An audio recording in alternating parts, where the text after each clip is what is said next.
Bueno, entre los críticos de este proyecto que establece, por ejemplo, que hay protestas legítimas e ilegítimas según el criterio del gobierno, no estuvieron solamente algunos de los organismos de derechos humanos que han acompañado mucho al gobierno, como el CELS que preside Horacio Berbisky, sino también las fuerzas de izquierda que habitualmente además recurren a cortes para protestas. Está con nosotros esta mañana Cristian Castillo, él es diputado provincial en la provincia de Buenos Aires del PTS. ¿Qué tal, Cristian? Buen día. Hola, ¿qué tal, María? ¿Cómo estás? Bueno, daría la sensación de que le soltó la mano, ¿no? Capitanich a este proyecto. Sí, por lo menos le bajó un cambio respecto de cómo lo habían presentado.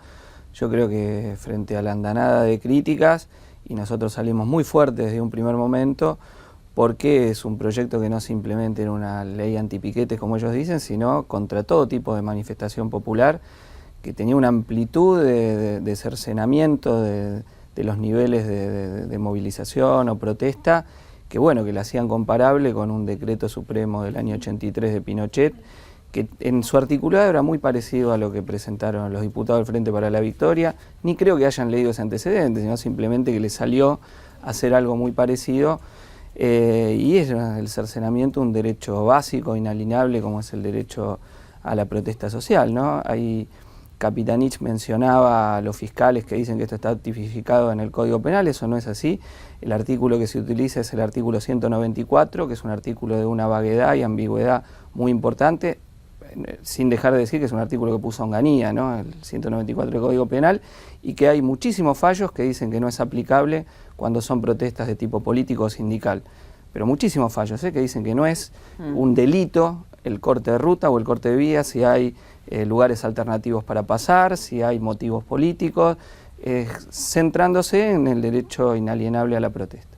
Ahora, más allá de la discusión de este debate en particular, que da la sensación de que ya el Ejecutivo dejará en todo caso que se dé la discusión en el Congreso, a pesar de que lo habían propiciado ellos, lo defendieron sus diputados, lo escribió, ¿no?, un hombre de confianza de Capitanich, con lo cual es poco verosímil, por lo menos, ¿no?, sostener que el Ejecutivo nada tuvo que ver en este proyecto. Y además lo dijo Cristina en el discurso de apertura de sesiones. O sea, el proyecto que presentan los diputados del Frente para la Victoria es una respuesta a la orden que dio de alguna forma Cristina cuando en la apertura de sesiones dijo hay que votar una ley para controlar los piquetes, y se despachó defendiendo la condena a los trabajadores petroleros de Las Heras, que se dio en el marco de un juicio totalmente irregular, con testimonios tomados bajo tortura, ella haciéndose cargo de que los condenados habían sido los que mataron al policía Sayago. En el contexto de ese discurso dijo hay que votar una ley para eso, y bueno, esta ley fue el correlato de esa orden que vino de Cristina. Ahora, como esto se empieza a caer, porque bueno, es verdaderamente una regresión muy grande en lo que hace a términos de libertades democráticas. Yo digo, no sé si se ha dimensionado, por ejemplo, cuando los estudiantes secundarios ocuparon sus colegios pidiendo que les pongan el gas. Bueno, esta ley declara que eso es ilegítimo, porque dice que interrumpir la educación, su desarrollo habitual, pasa a ser una protesta ilegítima. Si se hace un abrazo a un hospital, eso está prohibido. Si fuese una movilización como la que tuvieron los vecinos cuando les cortaron la luz, bueno, eso sería ilegítima, que por otro lado es un término un tanto extraño, porque no es que dice legal, ilegal, dice legítima, ilegítima, que es una valoración político-ética, no tiene que ver con la legalidad. Bueno, o sea, esa es la amplitud que tiene el proyecto de ley, ¿no? Ahora, ustedes justifican, más allá de estar en contra, digamos, de regular lo que es este derecho a la protesta, circunstancias en las cuales se llevan adelante estos cortes, por ejemplo, totales de la Panamericana. Bueno, la Panamericana tiene colectora. La Panamericana nunca el corte es total, porque tiene las colectoras por donde circulan los automóviles. Y además, yo digo porque se escucha mucho decir la Panamericana la cortan 3 personas. La Panamericana no la cortan 3 personas, es imposible que la corten 3. 30, 40. No, 30 es imposible. La Panamericana, menos de 400 personas, no se corta. Y además, desde el principio de año, ¿cuántos cortes hubo en Panamericana? 2. ¿Dos? Uno en el contexto del paro general, es decir, cuando no circulaba ningún auto, estuve ahí, y otro en la jornada de cortes por la absolución de los petroleros de Las Heras, un corte que iba a ser por 2 horas, y cuando se estaba abriendo en discusión con la Gendarmería el carril, ahí la Gendarmería cargó. 2.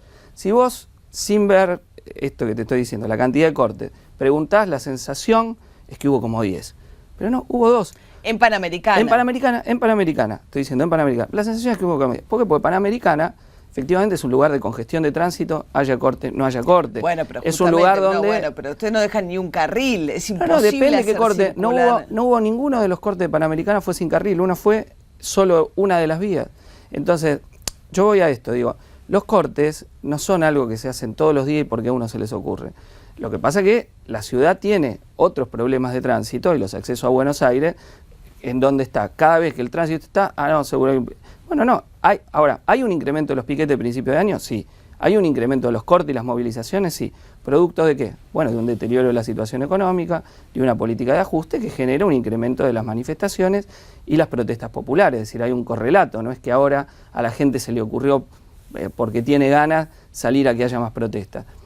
Ahora, dentro del índice total del incremento están gran parte de los piquetes que hubo por los cortes de energía, que fueron el número abrumador de la cantidad del total que se realizaron. Y otro que tiene que ver con protestas sindicales, movilizaciones por distinto tipo, que bueno, que cuando se deteriora la situación económica y vos tenés una política de ajuste que está aplicando este mismo gobierno, que parece que cada uno de los puntos que le decían los economistas del establishment los ha tomado, ha devaluado fuertemente, ha tratado de poner un tope a las paritarias, le ha pagado a Repsol, tarifazo, bueno, todo un combo en donde si uno diría esto lo está aplicando Macri, no le extrañaría, pero es el gobierno que decía que nunca iba a aplicar esto, el que está aplicando esta política económica. Entonces este proyecto de ley viene de la mano de querer contener la respuesta en las movilizaciones a la aplicación de un ajuste que se descarga sobre los hombros del pueblo trabajador. O sea que ustedes perciben que este tema del corte de calles, más allá de lo que pase con el proyecto, que parece que por lo menos no va a caminar, está en un contexto de un giro ideológico o giro programático del gobierno. Giro de medidas políticas, que son en lo económico y en otros terrenos. Milani al frente del ejército, poner este proyecto, digamos, es un combo en donde el gobierno toma la agenda de quienes lo corren por derecha. O sea, si tiene como competidor a Massa y tiene en su propio espacio a Scioli como candidato al 2015, bueno, esta es la política que se corresponde y el kirchnerismo se está adecuando completamente a esta política. No hay prácticamente una de las medidas que le reclamaban que no haya tomado. ¿Y qué pasa con los sectores más de la izquierda o de la centroizquierda que en algún momento sí estuvieron comprendidos por el kirchnerismo? Y yo creo que están muy incómodos, que están en una situación de enorme incomodidad. Hay muchos que, bueno, se están dando cuenta del carácter de este gobierno. Ya había pasado, creo, en las elecciones de octubre, donde el gobierno no solo perdió por derecha, sino perdió una parte por izquierda. Creo que el crecimiento de la votación del Frente de Izquierda tiene a trabajadores, a jóvenes que se habían ilusionado, habían votado por el kirchnerismo una explicación, y este proceso no ha hecho sino incrementarse, ¿no? Pues fíjate qué paradoja, un movimiento que dice haber surgido del 17 de octubre de 1945 como el peronismo, haciendo una ley antipiquete, bueno, habla de la decadencia de ese movimiento, ¿no? Y me parece que sí que hay una incomodidad fuerte. En este caso el CELS salió a cruzar el proyecto del gobierno, ya lo había hecho con relación a Milani, pero más allá de que sea un organismo, creo que expresa un estado de ánimo de parte de sectores del kirchnerismo que, bueno, que no se sienten expresados en la política que está teniendo ahora el gobierno, ¿no? Económico y social, digamos, o sea, cerrando el frente externo, por un lado, todo lo que es deuda, Club de París, lo que pasa que eso, digo, hay cosas que tienen que ver con sincerar los números de la economía, terminar con la intervención del INDEC, si bien en realidad se sinceraron algunos números, no todos, hay que ver ahora por estas horas, tienen que salir los números de pobreza, ¿no? Digo, hay cuestiones que hacen a un funcionamiento elemental. Sí, pero eso es colateral. Acá lo importante es que va en una línea de nuevo endeudamiento. O sea, la política que está teniendo el gobierno es para nuevo endeudamiento. Entonces el gobierno que hizo de una de sus banderas el supuesto desendeudamiento, que en realidad fue pagar cualquier cantidad de plata, por la década kirchnerista se pagó muchísimo, uno de los gobiernos que más ha pagado en concepto de intereses y capital de deuda, ahora vuelve a los mercados como le recomendaban los economistas de la derecha, que dicen que no hay otra salida que hacer esto. Lo que pasa es que eso es falso, pues se presenta como una cuestión técnica, lo que es una decisión política. ¿Qué intereses afectás y qué intereses no afectás? Vos podías elegir confrontar con Repsol o negociar y amigarte con Repsol. ¿Por qué se amigaron con Repsol? A un costo que va a llegar a ser de 11.000 millones de dólares al final. Bueno, para conseguir nueva deuda en el mercado internacional. Esa es la lógica del gobierno. Ahora, hay quienes dicen Después que dejaron... de conseguir deuda a intereses y tasas bajas, como es el caso de algunos países latinoamericanos en este contexto, no solo por derecha. Hay otros economistas que son economistas de otras visiones que también creen que a tasas bajas es mejor endeudarse, si son proyectos de largo plazo, inversión en infraestructura y demás. Bueno, pero sabemos lo que la deuda significa como espada de Damocles sobre la economía nacional, ¿no? Que el gobierno haya llegado a que la única solución es conseguir deuda en el mercado internacional, después de que dejó fugar decenas de miles de millones de dólares. Hay 200.000 millones de dólares de argentinos en el exterior, y esos no fueron fugados por los sectores populares, fueron los enormes ingresos de los que se la llevaron en pala, como dijo la propia presidenta. Bueno, gran parte fueron a parar ahí, y este gobierno no hizo nada para evitar esa gigantesca fuga de capitales, y ahora le regaló 10.000 millones de pesos más a los bancos por si faltase algo, alrededor de esta matufia que se hizo con el momento de la devaluación, que ¿no? los obligan a desprenderse de tenencias en dólares después de devaluar y no antes. 10.000 millones de pesos. O sea, ahora dicen el propio capitán, impericia.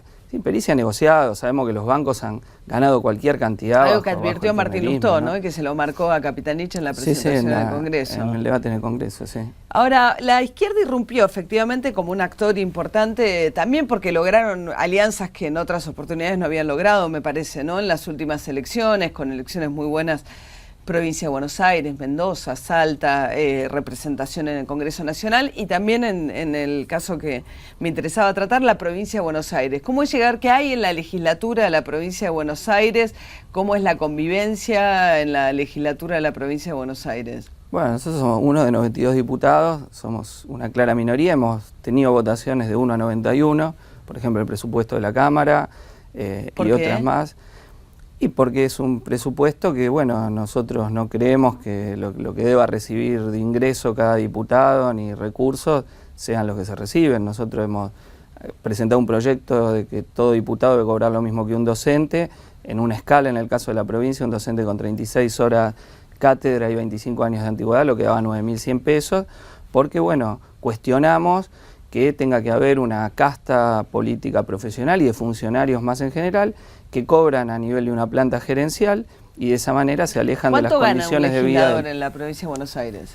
Y si tomás con viáticos, alrededor de 40 y pico mil pesos, 50.000 pesos. 50.000 pesos bolsillo más o menos, sí, gana un diputado en la provincia de Buenos Aires. Aproximadamente, si le contás los viáticos, ¿no? Sí, está bien. Lo que pasa es que viáticos forma parte del sueldo, lo hacen para no pagar. Si lo incorporás, está ahí, sí, para pagar menos impuestos a la ganancia, supuestamente. Pero ¿Más otros beneficios de...? No, tenés el nombramiento de asesores y contrato de locación de obra, subsidios para becas de estudio y subsidios generales, un fondo de subsidio más general. Eso es ¿Y por qué repartiría subsidios un diputado? Y supuestamente en el lugar de donde viene hay algún problema social y bueno, el diputado tiene la prerrogativa de hacerlo. ¿Son subsidios que quedan permanentemente? No, limitados por un tiempo. O sea, son 30, una persona sin un do, bueno, 30.000 pesos para esa persona, tiene la casa. ¿Y alguien controla al receptor de subsidio? Porque en el Congreso Nacional en su momento hubo un escándalo bastante grande con las pensiones, a quienes se les entregaban. Estas pensiones no es subsidio, eso está ahí, un contralor ahí administrativo que ve que efectivamente se dé eso. Pero bueno, esa es la forma que Pero funciona. no se controla que el receptor sea alguien que realmente lo necesita. No, eso es el diputado el que resuelve. El que decide... Sí, el diputado o el senador, ¿no? Eso. ¿Y cuánto de dinero en subsidio al año reparte un diputado? Ahora no tengo la cifra en la cabeza justa, no es tampoco una cantidad súper, pero es una cantidad. Ahora, nosotros cuestionamos, más allá del monto global, un mecanismo por el cual funcionarios políticos, incluyendo jueces, ministro, gobernador, diputados, senadores, tienen que tener un nivel de vida alejado de las condiciones de vida de la mayoría de la población. Cuando vos tenés que decir que un 75%, según el propio INDEC, cobra abajo de 7.000 pesos, bueno, y vos tenés por el otro lado, quienes toman las decisiones políticas no tienen el problema del hospital público, de la escuela pública, del acceso a la vivienda, del transporte público. Bueno, su toma de decisiones se asemeja a la de los gerentes de las grandes empresas en su nivel de vida y por eso actúan gerenciando los negocios políticos al servicio de los grandes empresarios y toman decisiones que a veces son chocantes cuando uno compara lo que dice que aquel a quien va involucrada la decisión debería ser, y lo que vive él, la ministra de Educación, Nora de Lucía, sí, cobra arriba de 40.000 pesos y le decía a los maestros que piden mucho por reclamar un básico de 5.000, o cuando un funcionario dice, nosotros hemos gastado cualquier cantidad para los jubilados, y vos ves que es 2.600 pesos lo que cobra un jubilado. Yo en la discusión en la Cámara decía, porque Nora de Lucía no vive un mes con lo que quiere que gane un maestro, y vamos a ver si tan suelta de cuerpo se tira contra los docentes que reclaman de la manera en que lo hizo, trata de judicializarlo, desacreditar sus reclamos. Estaban pidiendo 5.000 pesos de básico. Por eso ustedes creen que es importante que el sueldo esté, digamos, equiparado a un docente medio. Incluso nosotros no decimos que viva con 5.000, viva con 10.000, lo que dice el costo de una canasta familiar. Pasa que también el hecho de que haya mucha parte del sueldo que no paga cargas, porque eso, digamos, todos los demás ciudadanos en situación de relación de dependencia o autónomos o lo que fuese, tienen que pagar depende de la escala, pero hasta el 35% de sus ingresos en ganancias. Un diputado que percibe gran parte vía viático zafa de eso. Es una forma de zafar de una parte, sí. Claro, lo cual en realidad es una situación de privilegio impositiva. También el hecho que discrecionalmente pueda repartir subsidios y demás, también son manejos discrecionales por parte de un diputado, ¿no? Sí, bueno, nosotros fundamentamos en esos puntos nuestra oposición al proyecto, digamos, de presupuesto, que en el Senado también está y que, bueno, en el aparato del Ejecutivo Provincial también, porque el presupuesto de la provincia de Buenos Aires es un dibujo, como en general ocurre con los presupuestos, pero este más porque digamos, lo que va para pauta salarial nunca se fija en el presupuesto, o sea, considera un aumento cero. Entonces hay áreas donde figuran gastos en obras que en realidad van después a salarios. Entonces es una cosa que uno ya sabe que está fraguado ese proyecto, pero sin embargo se levanta la mano y se vota. Y con relación a lo que es beneficios tipo chofer o plata para el bloque... No, choferes y eso no sé si tienen, digamos, las autoridades de la Cámara, verdaderamente no lo manejo, no los diputados. No los diputados rasos no tienen eso. ¿Y para el bloque tienen otro? Sí, el bloque tiene cada bloque un equiparable al funcionamiento de lo que sería un diputado más.